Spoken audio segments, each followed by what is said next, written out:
à tous, vous m'entendez bien? Oui. Donc je me présente, Céline Baudon, je suis chef de projet chez EDF Renouvelables. Donc je m'occupe de tout ce qui est autorisation et concertation pour le parc éolien en mer de Saint-Nazaire. Donc aujourd'hui, parce que quelques images valent mieux qu'un grand discours, je vais vous présenter quelques exemples concrets sur plusieurs projets, Fécamp, Courseulles, d'actions mises en œuvre avec le territoire. Alors, tout d'abord, pour mettre en place un dialogue continu et une concertation, il faut créer une relation de confiance. Alors, c'est beaucoup plus facile à dire qu'à faire, évidemment. Pour ça, la base, évidemment, c'est d'être transparent. J'ai un petit exemple concret qui est celui-là. Alors, si vous vous demandez tous à quoi ça correspond, cette image, en fait, c'est la partie nord-ouest du parc éolien en mer de Saint-Nazaire. Donc, chaque point, en fait, représente une éolienne et les câbles, les tirés verts, représentent les câbles interéoliens. Donc, on est durant le débat public, et on a plusieurs associations environnementales qui se posent des questions par rapport aux laminaires. Alors, les laminaires, ce sont des espèces d'algues qui sont présentes justement au nord-ouest du parc et qui sont des espèces sensibles.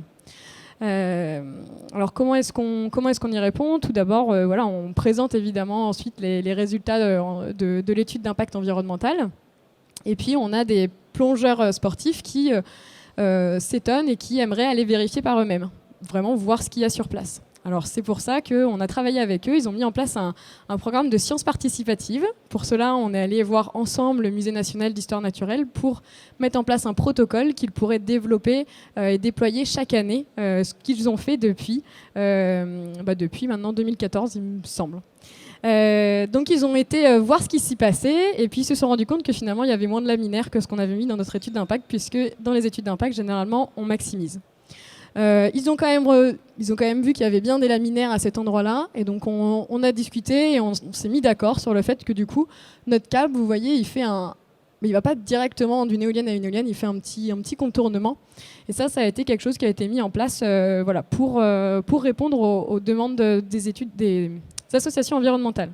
Ça, c'est un exemple de Saint-Nazaire, mais sur Fécamp, par exemple, ils ont carrément déplacé une éolienne par rapport aux activités de pêche à côté d'une épave existante.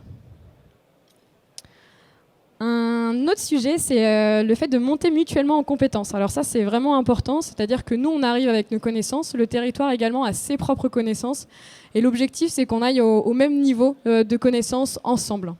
Pour cela, deux exemples. Alors, un qui se passe à gauche à Courseulles. Donc ça, c'est un exercice qui a eu lieu en 2017, il me semble, ou 2018,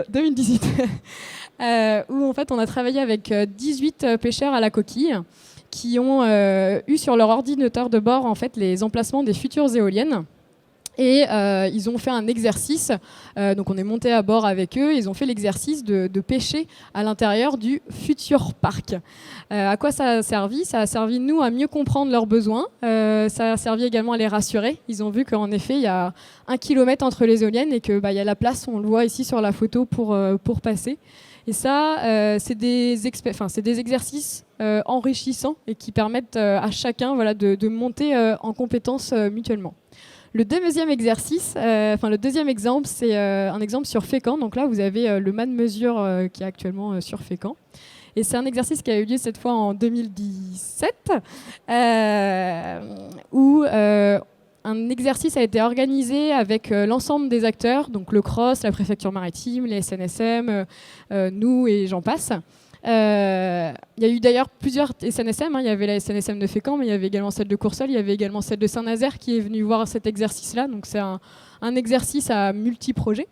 L'objectif de cet exercice était de travailler ensemble sur comment évacuer une fondation. Donc le matin et l'après-midi, il y a eu 2 types d'exercices. Une évacuation par bateau et une évacuation, ici, vous voyez, par hélitreuillage. L'idée étant d'avoir un retour d'expérience, nous-mêmes qui n'avons pas de parc éolien en mer, et de faire en France, de faire un lien avec chacun. Donc ça, c'est un autre exemple d'exercice qui a été mené avec les acteurs du territoire afin qu'on s'approprie chacun et qu'on soit au même niveau de connaissances mutuellement. Je poursuis.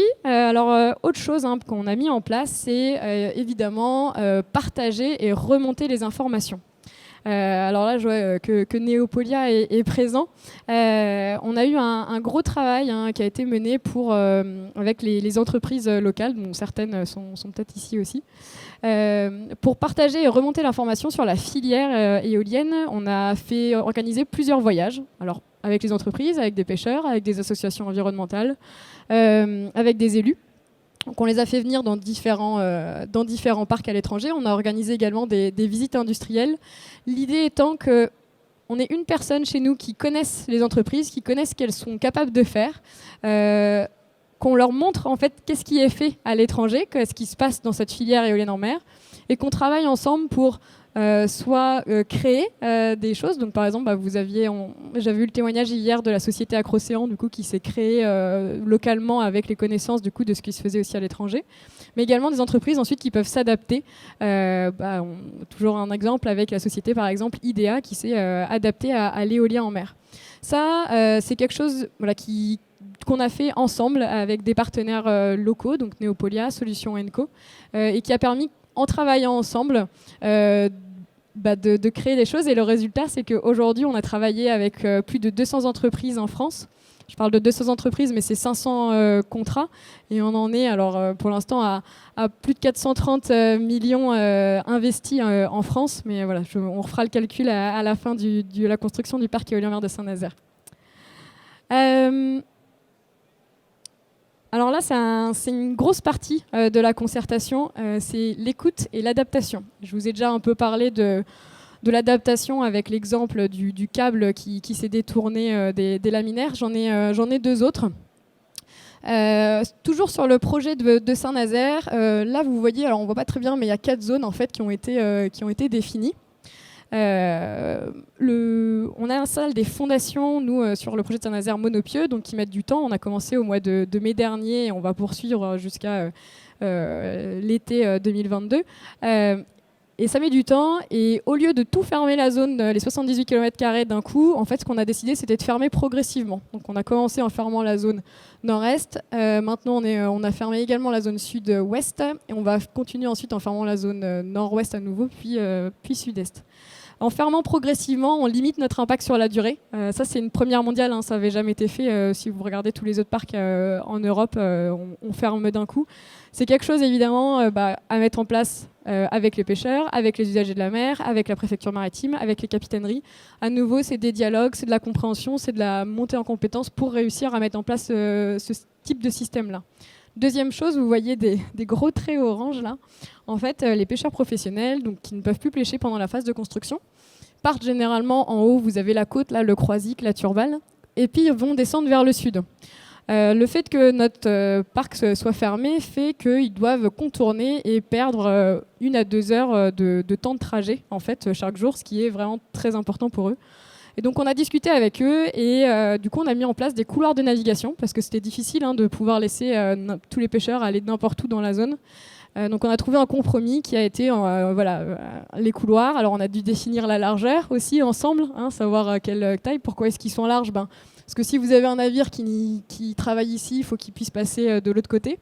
Donc voilà, donc ça a été beaucoup d'échanges, beaucoup de discussions qui réussit puisque aujourd'hui ça fonctionne bien et on a un très bon retour d'expérience jusqu'à aujourd'hui en tout cas de ces couloirs de navigation. Quand je parle de s'adapter, on s'adapte au territoire, mais également, on s'adapte aux demandes et on s'adapte également au territoire. Par exemple, on pourrait dire, on pourrait faire ça sur tous les projets. Eh bien non, par exemple sur Fécamp, c'est pas la demande.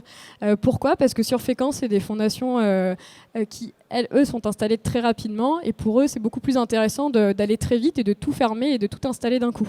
Donc eux, ils ne souhaitent pas fermer justement progressivement le parc, mais au contraire, on va au plus vite et on termine le chantier, on va dire vite et bien fait. Donc c'est s'adapter aux demandes et s'adapter vraiment au territoire en fonction des projets qui émettent.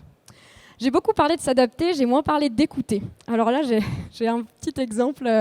Alors pourquoi cette photo là qui est pas très parlante ? En fait, c'est une photo d'une personne qui habite dans le bâtiment. En fait, là, faut s'imaginer que on est à la Turballe, qu'on a la base de maintenance et que ça, ce sera notre futur parking, donc un parking qui existait à la base et qui était utilisé. Et vous êtes dans dans un bâtiment de résidents qui du coup perdent leur parking. Mais bon, on a échangé, ils comprennent pourquoi, comme quoi nos techniciens de maintenance et donc la centaine d'emplois locaux qui seront présents en ont besoin. Et puis par contre, ils nous ont dit, mais ce parking qui existait déjà, ce serait peut-être mieux de le déplacer d'environ 1 mètre, 1 mètre 5, et comme ça permettrait d'avoir un chemin touristique beaucoup plus pratique, beaucoup plus praticable, et qui créerait un chemin de sécurité touristique le long de la côte. Ça, c'est quelque chose évidemment de très facile à faire, hein. On a juste décalé. Alors, on a perdu cette petite place-là, mais de toute manière qui était assez compliquée. Ça, c'est quelque chose de petit. C'est par rapport à une adaptation, de mise en place d'un couloir de navigation, quelque chose qui est une grande action d'adaptation. Mais parfois, des petites actions d'adaptation comme ça, qui sont sur le territoire, qui sont sur le terrain, qui émanent de 2 résidents qui habitent ici. De les prendre en action, c'est pas grand-chose, mais ça apporte beaucoup. Donc voilà, l'écoute est aussi importante pour l'adaptation. Je regarde juste l'heure, ça va. Un autre sujet qui est important dans le dialogue, ça pourrait paraître très évident pour chacun, c'est d'organiser et de participer à des temps de discussion. Pourquoi j'insiste sur ce point ? Pourquoi ? Parce que en fonction des sujets et en fonction des personnes, il va falloir aller les voir à petite échelle, donc aller discuter en B2B, à 1 ou quelques assos avec quelques assos. Ou alors, il va falloir demander à des services de l'État ou des associations, à des structures comme Neopolia, d'organiser des temps d'échange pour pas qu'on soit uniquement porteur du message, mais pour qu'eux-mêmes puissent porter ce message-là. Donc vraiment, c'est différents temps, que ce soit des groupes de travail, des réunions ou des réunions d'information, ça s'organise ensemble avec le territoire pour pouvoir créer ces dialogues et pour pouvoir entendre, on revient du coup sur l'écoute et ce qui s'ensuit, l'adaptation. Il y a d'autres photos, ça c'est les temps d'échange. Après, il y a tout ce qui est information. Alors bon, il faut bien différencier la concertation et l'information. On est quand même sur 2 choses, alors 2 choses différentes mais complémentaires, évidemment. On a vu rien que depuis le début de la construction, on a vu au moins 2000 personnes, je pense, entre le roadshow, les réunions d'information, les échanges. On a une forte demande d'information de la part du territoire, que ce soit sur le projet de Saint-Nazaire, sur le projet de Fécamp, sur le projet de Courseulles. Et c'est très important d'aller directement vers le public et de répondre pour répondre aussi aux fameuses fake news, on en parlait tout à l'heure. Donc ça, c'est des systèmes à mettre en place. Donc là, vous avez un stand d'information où on était présent, on a répondu à la Solitaire du Figaro, un stand qui était organisé par la ville de Fécamp. Ici, vous avez un roadshow, donc on était présent sur la côte sur 5 villes cet été. Voilà, c'est des choses à organiser. Alors, bon, il y en a certains qui préfèrent les réunions d'information publique. Nous, on préfère plutôt les permanences et de discuter directement avec les gens. Donc voilà, pour participer et pour organiser un dialogue, il y a les parties prenantes, mais il y a également le grand public à qui aller voir directement. J'en viens au terme de mon petit pitch. En résumé, en synthèse, tout le dialogue et l'intégration territoriale, il se fait pas uniquement en phase de développement, mais il se fait en phase de développement, en phase de construction, actuellement aussi sur le Saint-Nazaire, et puis après, évidemment, il perdure. Ça, c'est important, c'est que c'est dans toutes les phases d'un projet. En fonction du projet, c'est différent. Je vous ai donné les exemples entre Fécamp et Saint-Nazaire. On est sur 2 territoires différents, 2 développements différents. Mais par contre, l'objectif, c'est le même. Ça va être de permettre au territoire de devenir acteur du projet. Ça peut paraître un peu gros peut-être comme ça, mais c'est vraiment très important. C'est qu'on se rend compte sur Saint-Nazaire aujourd'hui d'avoir des acteurs impliqués, fiers du projet, alors que le projet commence à se voir sur les côtes et que ça pose beaucoup de questions de l'utilité de l'éolien par rapport à la vue, par rapport au paysage. Bien d'avoir des élus, on a entendu Jean-Claude Pelter ce matin, qui en parle avec fierté, qui explique tout le cheminement qui a été porté par les entreprises locales, par les études environnementales. Il n'y a rien de plus important que nous qui déployons et qui répondons aux questions directement. Donc tout ce travail de dialogue et d'intégration territoriale, il sert aussi jusqu'à maintenant à permettre au territoire de devenir acteur du projet pour qu'il puisse être relais d'information et en parler aussi bien, voire mieux que nous aujourd'hui. Alors merci à tous. Je vous ai mis en lien ici, mais bon c'est facile, le titre d'une vidéo. Moi j'ai beaucoup parlé sur ce qu'on faisait EDF Renouvelable sur nos projets. Si vous voulez voir ce qu'en pensent les acteurs du territoire, n'hésitez pas à aller voir voilà, sur YouTube cette petite vidéo où c'est d'autres personnes que moi qui vous présentent la concertation menée sur nos projets. Voilà, et si vous avez des questions, n'hésitez pas. Merci beaucoup.